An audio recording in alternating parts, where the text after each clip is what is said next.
1784 में। कब हो रही है? 1784 में। अगला प्रश्न, निम्नलिखित में से कौन सा स्मारक किंग जॉर्ज पंचम और मैरी का भारत में स्वागत करने के लिए बनवाया गया था? अब ब्रिटेन का राजा किंग पंचम भारत आ रहा है और उसकी भारत यात्रा के दौरान उसके स्वागत के अंदर भव्य एक दरवाजा बनाया गया, एक गेट बनाया गया है।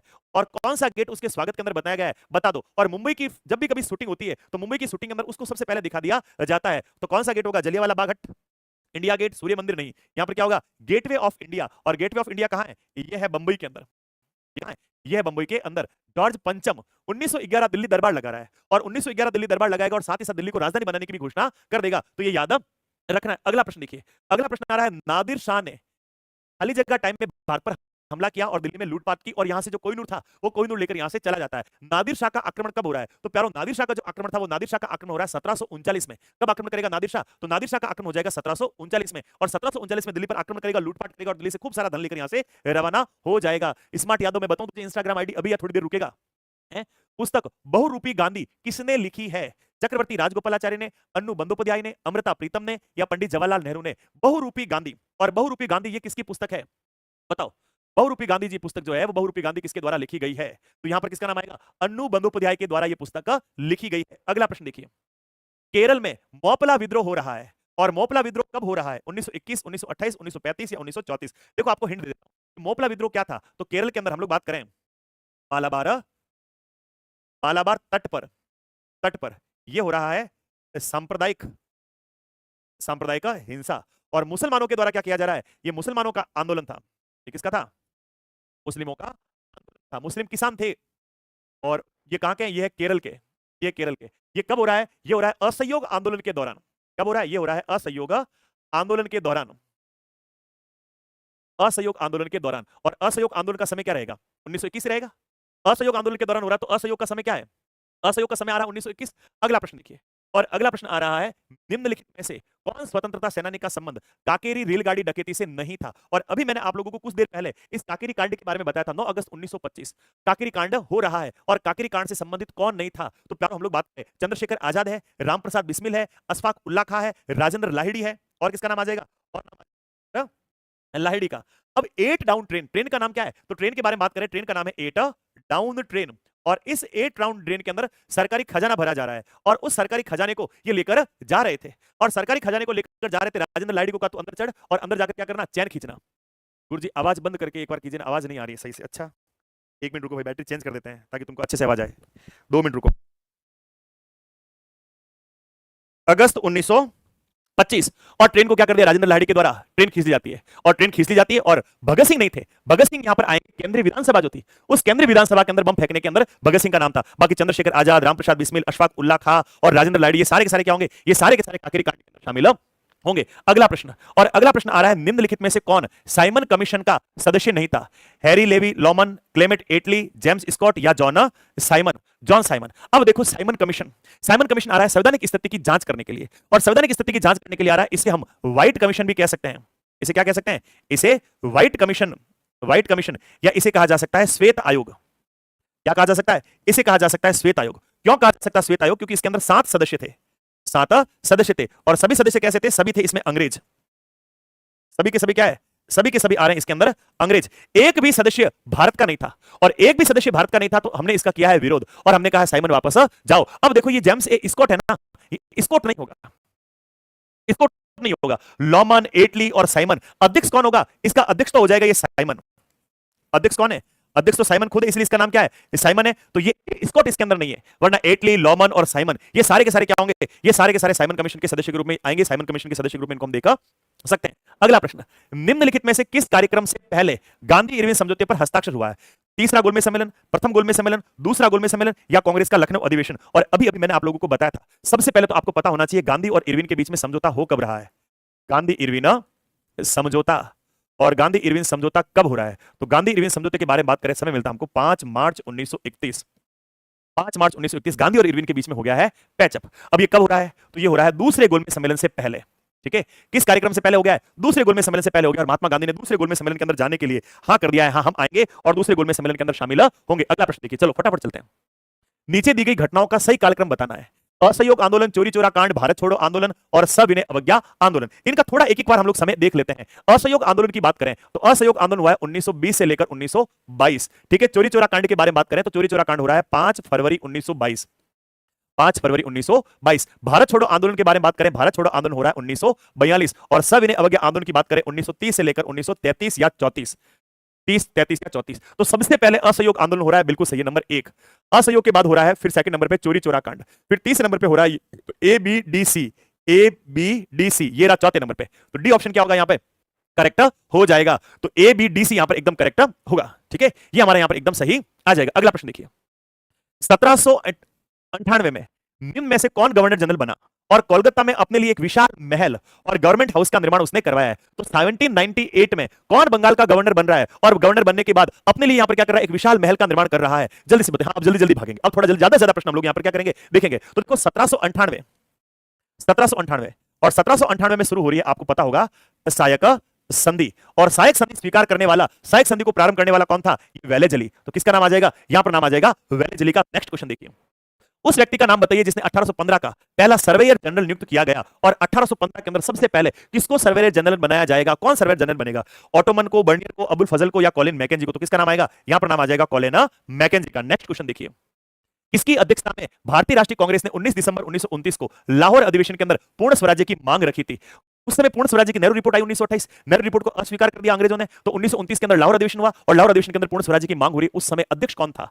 वीडी सावरकर, महात्मा गांधी, जवाहरलाल नेहरू या सुभाष चंद्र बोस? तो प्यारो अध्यक्ष कौन था? अध्यक्ष होंगे वहां पर जवाहरलाल नेहरू। और साथ ही साथ 26 जनवरी 1930 हर साल स्वतंत्रता दिवस मनाने का भी निर्णय लिया गया है। तो यहां पर क्या होगा, सी ऑप्शन हमारा एकदम करेक्ट हो जाएगा। अगला प्रश्न, अवध साम्राज्य के बारे में यह कथन किसका था कि यह एक चेरी फल है और एक दिन हमारे मुंह में आकर ही गिरेगा? चलो हम हिंट देते हैं। उस व्यक्ति ने हड़प नीति बनाई है, उस व्यक्ति ने विलय नीति अपनाई है, उस व्यक्ति ने डॉक्ट्रिन ऑफ लैप्स, उस व्यक्ति के द्वारा गोद प्रथा निषेध नीति अपनाई गई 1848 के अंदर। और 1848 में गोद प्रथा निषेध नीति अपनाने के बाद कई सारी रियासतों को हड़प लिया जिनके बेटा नहीं था, लेकिन अवध के अंदर तो बेटा भी है और किसी ना किसी तरह उसको अवध चाहिए। तो अवध चाहिए तो अब क्या करो, तो अवध के ऊपर आरोप लगाओ। किस बात का? कुप्रशासन का। तुम्हारा प्रशासन अच्छा नहीं चल रहा है और कुप्रशासन का आरोप लगाकर अवध को हड़प लिया है। और वो हड़पने वाला कौन था? वो हड़पने वाला है डलहौजी। और अवध को क्या कह रहा है, ये चेरी फल है जो एक दिन हमारे मुंह में आकर गिरेगा। अगला प्रश्न देखिए, स्वराज पार्टी की स्थापना किस साल हुई है? 1921, 1933, 1930 या 1923? प्यारों 5 फरवरी 1922 चोरी चोरा कांड के बाद महात्मा गांधी ने असहयोग आंदोलन को वापस ले लिया है। महात्मा गांधी ने असहयोग आंदोलन को वापस लिया। 1922 गया अधिवेशन हो रहा है और 1922 के अंदर ये जो गया अधिवेशन है, इस गया अधिवेशन की अध्यक्षता कर रहे हैं चित्तरंजन दास मुंशी। और चित्तरंजन दास मुंशी के साथ में आ रहे हैं मोतीलाल नेहरू।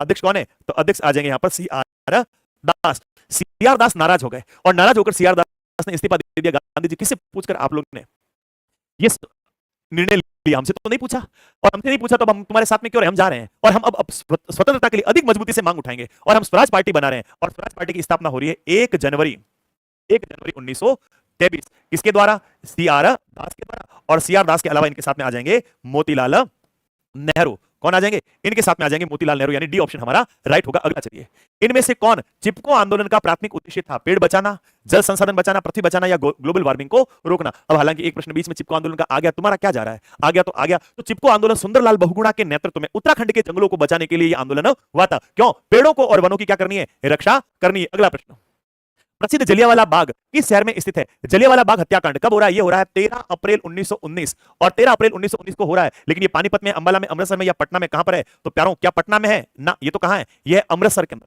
कहां होगा जलियांवाला बाग? तो जलियांवाला बाग आ जाएगा अमृतसर के अंदर और अमृतसर में स्थित है ये जलियांवाला बाग। ठीक है, थोड़ा फास्ट फास्ट आओ ना, अभी तो मैं कई लोगों को दे रहा हूं पेड़ वाला उत्तर दे रहे हैं। पेड़ से आगे बढ़ो और पेड़ से आगे बढ़, जिगर के टुकड़े, हम सी में पहुंच गए तो अभी पेड़ में बढ़ा है, आगे चल, थोड़ा फास्ट फास्ट चलो, आज भागेंगे, आज भागेंगे। इनमें से किस वर्ष इंडियन नेशनल कांग्रेस ने लाहौर सत्र में पूर्ण स्वराज्य को भारतीय राष्ट्रीय कांग्रेस के उद्देश्य के रूप में अपना लिया था? देखो, पूर्ण स्वराज्य की मांग कब रखी गई थी? तो पूर्ण स्वराज्य की मांग रखी जा रही 1929 के अंदर। और बस अब पूर्ण स्वराज्य से कम हमको कुछ भी नहीं चाहिए। तो लाहौर अधिवेशन कब हो रहा है और उस लाहौर अधिवेशन के अंदर पूर्ण स्वराज्य की मांग कब हो रही है? तो लाहौर अधिवेशन के अंदर पूर्ण स्वराज्य की मांग हो रही है 1929 के अंदर। अब INC, लाहौर सत्र, तो ये सिर्फ कंफ्यूजन करने के लिए शब्दावली काम में ली गई है, वरना और कुछ भी नहीं है। आराम से आप इसका क्या कर सकते हो, जवाब दे सकते हो। अगला प्रश्न देखिए, अगला प्रश्न आ रहा है, निम्नलिखित घटनाओं को उनके कालक्रम के अनुसार व्यवस्थित करना है। तो आओ कालक्रम के अनुसार व्यवस्थित करते हैं। जलियांवाला बाग हत्याकांड ये आ जाएगा आपके 13 अप्रैल 1919।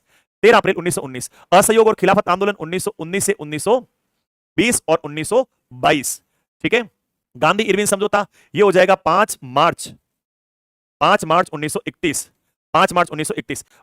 भारत छोड़ो आंदोलन ये हो रहा है अगस्त 1942। अगस्त 1942। चंपारण आंदोलन हो जाएगा 1917। चंपारण आंदोलन अपने पास में नया आया प्रश्न, हमने इसको किया नहीं था। 1917 बिहार के चंपारण क्षेत्र के अंदर नील की खेती करने वाले किसानों से तीन बिटिया और 3 बिटिया नील की खेती करवाई जा रही है, यानी अपनी जमीन के तीसरे भाग के अंदर 20/3 भाग के ऊपर, यानी 20 में से तीसरे भाग के ऊपर क्या करना पड़ेगा, नील की खेती करनी होगी। और नील की खेती करने से फसल बंजर हो रही थी। महात्मा गांधी को बुलाया, महात्मा गांधी ने भारत के अंदर पहला सत्याग्रह यहां पर किया है। तो सबसे पहले आ रहा है यहां पर ई ऑप्शन। ई ऑप्शन यहां पर भी है, यहां पर भी, यहां पर भी सबसे पहले। ई के बाद फिर हम लोग देखें तो ई के बाद में आ रहा है ए, ई और ए, ये यहां पे है, यहां पे भी ई और ए के बाद फिर आ रहा है यहां पर बी, तो ये आ गया आपके बी, तो हमारा बी ऑप्शन राइट होगा। और फिर आ जाएगा सी और लास्ट में आ जाएगा डी, तो यहां पर क्या होगा, बी ऑप्शन हमारा एकदम करेक्ट हो जाएगा, बी एकदम सही हो जाएगा। उसके बाद अगला प्रश्न, भारत के राष्ट्रीय ध्वज का डिजाइन किसने तैयार किया था और भारत का राष्ट्रीय ध्वज स्वीकार कब किया गया था? रामप्रसाद बिस्मिल ने, पिंगली वेंकैया ने, तात्या टोपे ने या डॉक्टर मगफूर अहमद एजाजी ने? तो भारत के राष्ट्रीय ध्वज का जो तिरंगा झंडा है ना, आज का तिरंगा झंडा, उस तिरंगे झंडे की डिजाइन तैयार करने वाले कौन थे? सर ये सब तो नींद में भी याद है, क्या बात है कविता, बहुत बढ़िया। कौन होंगे? पिंगली वेंकैया। अच्छा आप लोगों से पूछ लिया जाए, क्या पूछ लिया जाए, राष्ट्रीय ध्वज दिवस, राष्ट्रीय ध्वज दिवस कब आता है, या आपसे पूछ लिया जाए राष्ट्रीय ध्वज को स्वीकार कब किया गया, इस राष्ट्रीय ध्वज को स्वीकार कब किया गया? भाई बीच के अंदर ये 2 प्रश्न और आएंगे, इनको मुझे बताने दो। बताओ ये राष्ट्रीय ध्वज जो है ना, इसे स्वीकार कब किया गया, कब इसे एक्सेप्ट किया गया है, और फिर जिस दिन एक्सेप्ट किया गया उस दिन को हम राष्ट्रीय ध्वज दिवस के रूप में मनाते हैं। पिंगली वेंकैया बिल्कुल सही है, तो ये लो, ये आपका डी बी ऑप्शन हो गया, पिंगली वेंकैया। इस झंडे को स्वीकार कब किया गया है? कौन बोल रहा है? 24 जनवरी, जूते खाने। यहां पर क्या आएगा, यहां पर आएगा 22 जुलाई, 22 जुलाई। और स्वीकार कब किया जा रहा है? तो स्वीकार भी किया जा रहा है 22 जुलाई 1947 को। कब स्वीकार किया जा रहा है? 22 जुलाई 1947 को स्वीकार कर लिया, तो हर साल क्या किया जाएगा, 22 जुलाई वाले दिन हम लोग राष्ट्रीय झंडा या तिरंगा दिवस मनाते हैं। अगला प्रश्न देखिए, कौन सी घटना सबसे पुरानी है, या 4 घटना दी गई है और उन चारों में से जो सबसे पुरानी घटना होगी, इन चारों में से सबसे पुरानी, यानी पुरानी का मतलब क्या है, जो सबसे पहले घट गई है। पूना पैक्ट 1932, जलियांवाला बाग हत्याकांड 1919, असहयोग 1920 से 22 और भारत छोड़ो 1942। तो ये तो हो गई सबसे नई, ये तो क्या हो गई, ये तो हो गई सबसे नई, जो सबसे लास्ट के अंदर हो रही। अब सबसे पहले घटने वाली घटना का पूछा गया है। देखो प्रश्न का फेर है, प्रश्न का ही फेर है और कुछ नहीं है। तो सबसे पुरानी जो सबसे पहले होगी, और सबसे पहले कौन सी हो रही है, ये जलियांवाला बाग कांड। अरे यार ये लिखा था। अब इतना सरल सा प्रश्न होता है, कुछ नहीं ज्यादा पूछा जाता है, बड़ा सरल सा प्रश्न है, सबसे पहले कौन सी घटना हुई है, और हम लोग तो अरे सबसे पहले तो ये भारत छोड़ो आंदोलन 1942, और बाहर आकर यार मैंने 1942 भारत छोड़ो लिखा। अरे वो कहता बकलोल इसमें देख पूछा क्या है, अरे यार अब क्या करूं, ये तो आता आता गलत करके आया, तेरी तो आता आता गलत करके अब रो है, अब सर पीट अपना दीवार से दो चार खिंचा खिंचा के। अगला प्रश्न देखिए, निम्नलिखित में से किस ब्रिटिश नीति के लोगों ने जलियांवाला बाग अमृतसर में इकट्ठा होने के लिए विवश? कौन सी घटना थी जिस घटना के कारण लोग जलियांवाला बाग के अंदर आंदोलन करने के लिए, सभा करने के लिए इकट्ठा हुए हैं? रॉलेट एक्ट का विरोध करना था, साइमन कमीशन का विरोध करना था, भारत सरकार अधिनियम का विरोध करना था, या पिट्स इंडिया अधिनियम का विरोध करना था? तो देखो 1919 के अंदर एक ऐसा कानून बनाया सर सिडनी रॉलेट की अध्यक्षता के अंदर, जो बिना वकील, बिना दलील और बिना अपील का कानून था, यानी सिर्फ और सिर्फ शक के आधार पर 2 साल के लिए भारतीयों को पकड़ पकड़ कर क्या किया जा सकता है, जेल के अंदर बंद किया जा सकता है, जेल के अंदर डाला जा सकता है। तो ऐसे में उस रॉलेट एक्ट का महात्मा गांधी ने कहा तो काला कानून है, पंडित जवाहरलाल नेहरू ने कहा बिना वकील बिना दलील वाला कानून है, हमें यह स्वीकार नहीं है। 6 अप्रैल 1919 पूरे भारत के अंदर अखिल भारतीय स्तर पर हड़ताल का आयोजन हो रहा है। 9 अप्रैल के दिन डॉक्टर सत्यपाल और सैफुद्दीन को गिरफ्तार कर लिया, सत्यपाल और सैफुद्दीन को 6 अप्रैल को गिरफ्तार कर लिया गया, तो 9 अप्रैल को उनकी गिरफ्तारी का विरोध हो रहा है, उनके ऊपर लाठीचार्ज हुई है। लाठीचार्ज के बाद अब 13 अप्रैल के दिन लोग यहां पर आ गए हैं, जलियांवाला बाग के अंदर इकट्ठा हो गए और उनके ऊपर गोलियां चला दी गई है। अगला प्रश्न, इनमें से किसने लाल कुर्ती आंदोलन का चलाया था? खान अब्दुल गफ्फार खान, जेबी कृपलानी, मौलाना अब्दुल कलाम आजाद या शौकत अली? अभी हम लोगों ने बात की थी खुदाई खिदमतगार संगठन, कौन सा? खुदाई खिदमतगार संगठन, और खुदाई खिदमतगार संगठन के संस्थापक कौन थे? खान अब्दुल गफ्फार खान। इनको क्या कहा जाता है? इनको कहा जाता है सीमांत गांधी, सीमांत गांधी। इनको कहा जाता है फ्रंटियर गांधी, फ्रंटियर गांधी। इनको कहा जाता है बच्चा खान, बच्चा खान। इनको कहा जाता है बादशाह खान। इनको क्या कहा जाता है? इनको कहा जाता है बादशाह खान। तो यहां पर उत्तर क्या होगा? खान अब्दुल गफ्फार खान। अब आपसे और प्रश्न पूछ लिया जाए तो भारत रत्न प्राप्त करने वाले, भारत रत्न प्राप्त करने वाले प्रथम विदेशी व्यक्ति, प्राप्त करने वाले प्रथम विदेशी, इनको भारत रत्न पुरस्कार से भी सम्मानित किया गया है। उत्तरी पश्चिमी सीमा प्रांत के ये थे। अगला प्रश्न, किस आंदोलन को भारत का पहला सविनय अवज्ञा आंदोलन कहा जाता है? असहयोग आंदोलन को, खिलाफत आंदोलन को, खेड़ा आंदोलन को, या चंपारण आंदोलन को? किसे भारत का पहला खिलाफत आंदोलन कहा जाएगा? भारत में पहली बार अंग्रेजों के खिलाफ सविनय अवज्ञा, सविनय अवज्ञा आंदोलन का मतलब क्या है? बड़े तरीके से उनकी बातों को क्या करना? अस्वीकार कर देना। और बड़ी तरीके से उनकी बातों को अस्वीकार करना सबसे पहले कहां पर होगा? सबसे पहले उन्होंने क्या कहा? नील की खेती करो, और हमने क्या कहा? नील की खेती नहीं करेंगे। तो असहयोग के अंदर तो साथ देना बंद किया 1920 से 1922। खिलाफत आंदोलन 1919, खिलाफत आंदोलन 1919, खेड़ा आंदोलन 1918 और चंपारण आंदोलन 1917।